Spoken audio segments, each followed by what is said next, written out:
working with measurements that was sent could be a bit confusing. So in this tutorial, I want to teach you how to dictate wrong measurements that was sent by people for you to make clothes for them. So if this video sounds like what you want to learn, don't forget to like this video, share, comment, and subscribe to my channel. So I will take you through the processes I undergo to confirm my measurements. So before we get into that, so these drafting pattern rule are essential for all fashion designers. If you can afford it, please make do to get it. So this is called an 8-piece Tailor pattern master rule. So you can get them either from Jumia, from any online vendor. It has two qualities: the one that is light, that is not as thick as this, and the one that is strong like this one. So I bought this for 35,000 naira. You can get it elsewhere cheaper.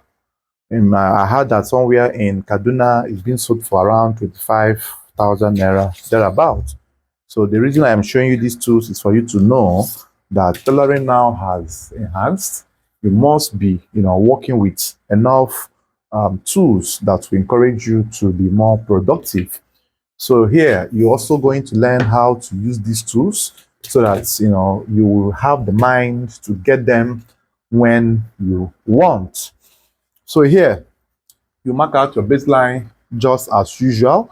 Now, the essence of this rule I'm using now is to get a perfect square at the baseline, because it helps me to know when the line is straight here and also at the base as well. So you mark your rule all through in this form.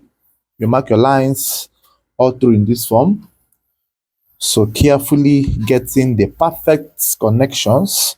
So here has been properly gotten, as you can see, right? So that's the essence of this particular rule I'm using.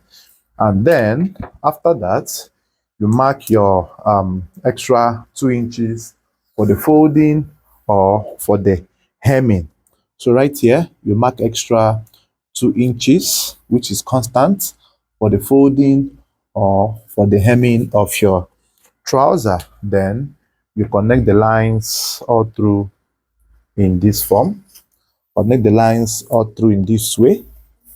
Then after you have done that, then you're going to extend this line to come up straight to a certain extent. So as you can see, the importance of this rule, it helps me to know when the line is corresponding at the base and also when it's corresponding at the side as well. So you just have to get it.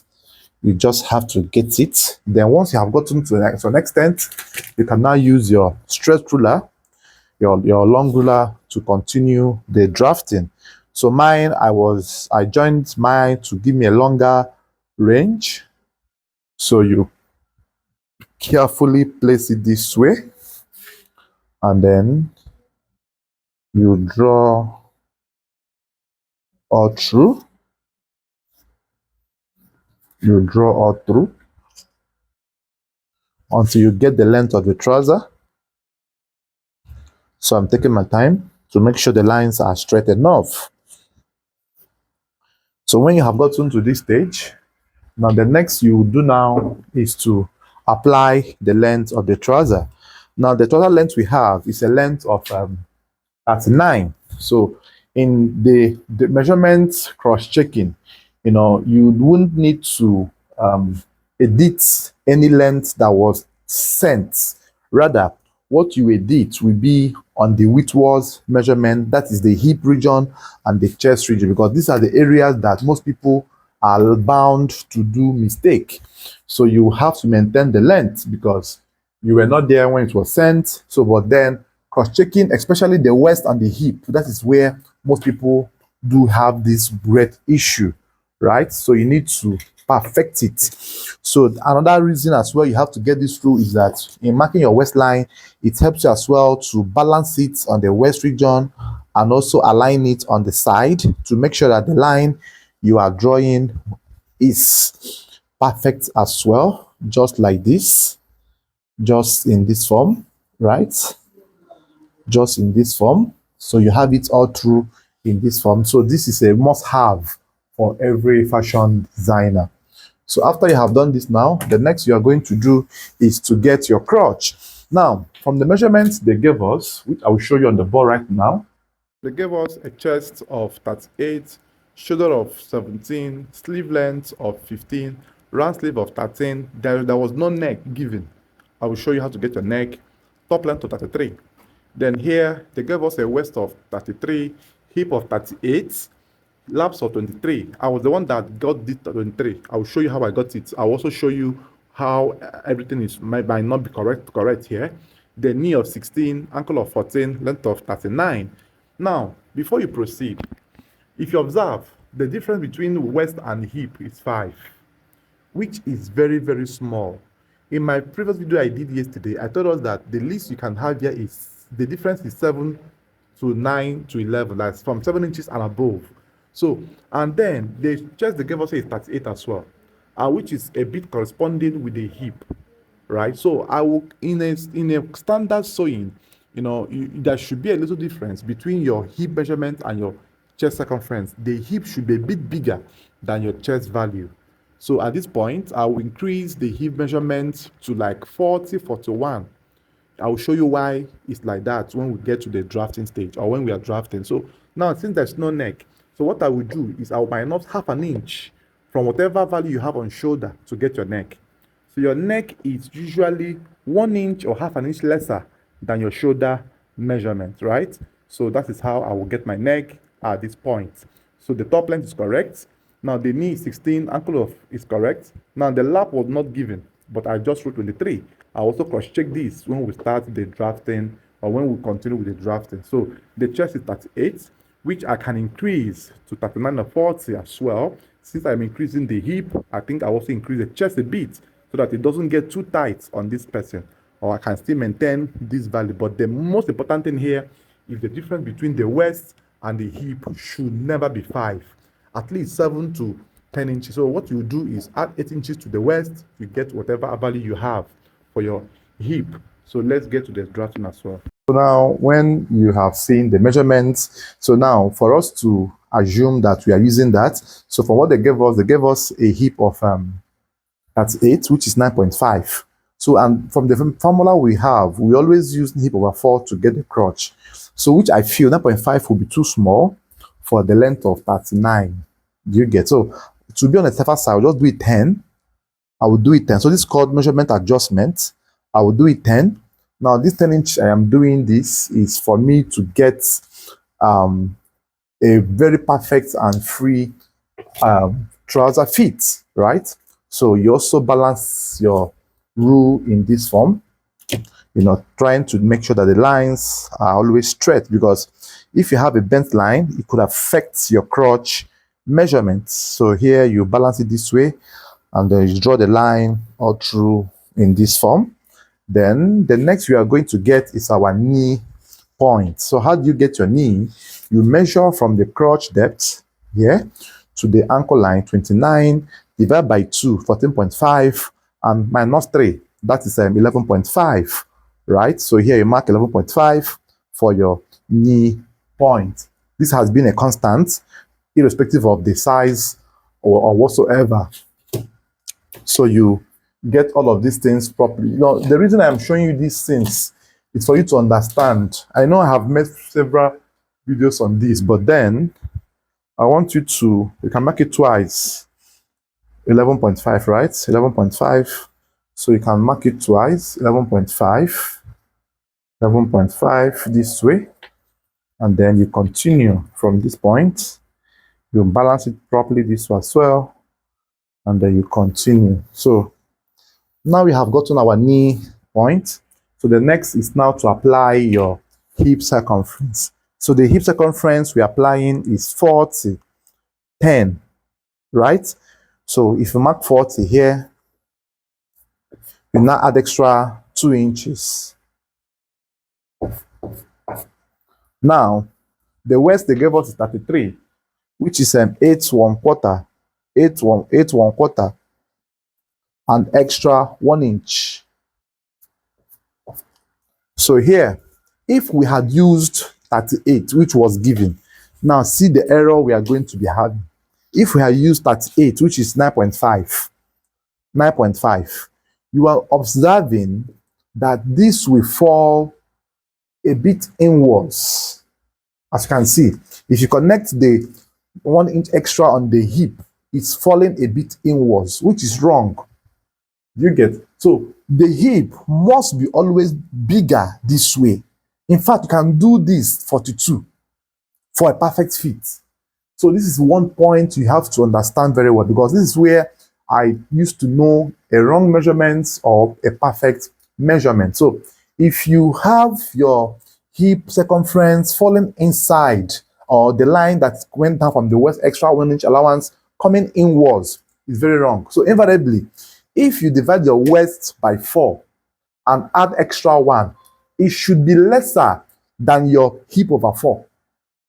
You get? So on no account should your hip over 4 be bigger, be lesser than your waist over 4 plus 1.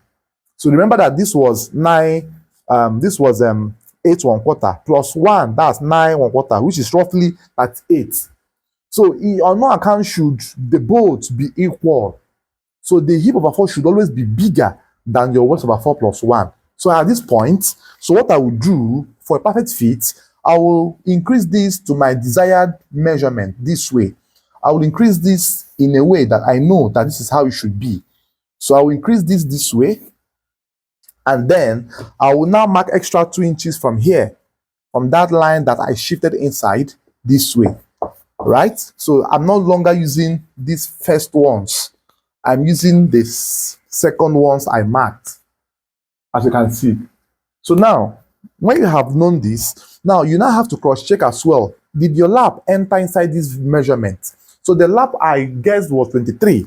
So if you divide 23 by 2, you're going to have 11 3/4, right? So this is 11 3/4. So the lap is very much inside of your measurements. Unlike this one, the lap still entered, but it was at exact point, so it should be a bit, bigger. So this hip is now a hip of 42 exactly, that is suitable for a waist of 33 for a perfect fit. So once these things are technical areas you should pay attention to. I know it's not every tailor that will explain this to you if you're learning from somewhere, but here you are, my channel. Let's see it for free. So do well to like this video, share, comment, and subscribe to my channel. So you place this curve this way and go all the way out this way. And then the next you will do is to apply the center point. So from here to here, give me 12 3/4, which is 6 1/8. So here you mark 6 8 is 6 is 12 is 6, right? So 3/4 is 1/4, right? Yeah, 1/4. So 6 1/4. So somewhere here, that's the midpoint. So you place it as well, and you go all the way. You place it as well at the hem, 12 3/4. You go all the way. So after you have done that, with the help of your ruler, I join this ruler to give me a straight line.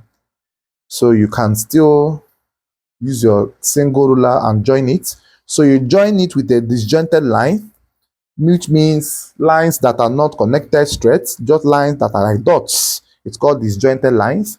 It's being used in drafting. So these are the lines, the terms you should master as well in drafting, right?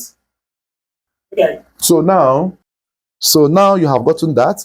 Now the knee, they gave us 16 knee. So divide by 4, that's 4, right? So you mark 4 inches here, mark 4 here. Because of the pattern of color we are making, we are going to divide our knee by 4. So the ankle is ankle of 14, that's 7 by 4 as well. You have 3.5 this way. You have as well 3.5 this way as well. So once you have connected those lines in that form, now the next you will do is to make sure the line coming up from there is as straight as possible, which implies placing your ruler in this form and then bring it out all through to this point, and after which you turn it over this way, making sure it's properly balanced here as well. Make sure it's properly balanced as well here. Then you also bring the line out just like this.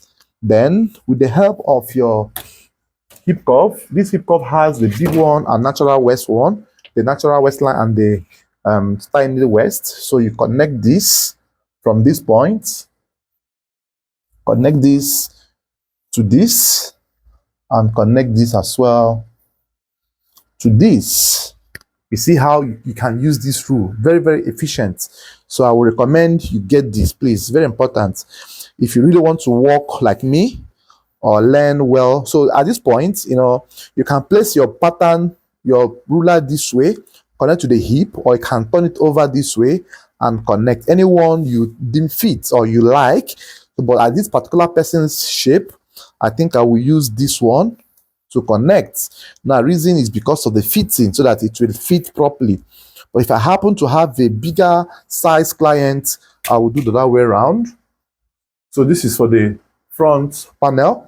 So here you mark 2.5 inch for the pockets width depth, the pocket width and depth of 7 inches, just like this. And the front panel, you will slant by 0.5 or half of an inch, just like this. And then use your hip curve, connect it to the pocket point this way. So the curve is in a curvy form, and that is all you need to do. So as you can see how the hip was corrected. So you need to learn this as well to know when to correct your hip measurements, especially when they send you measurements from afar. So I will cut out this.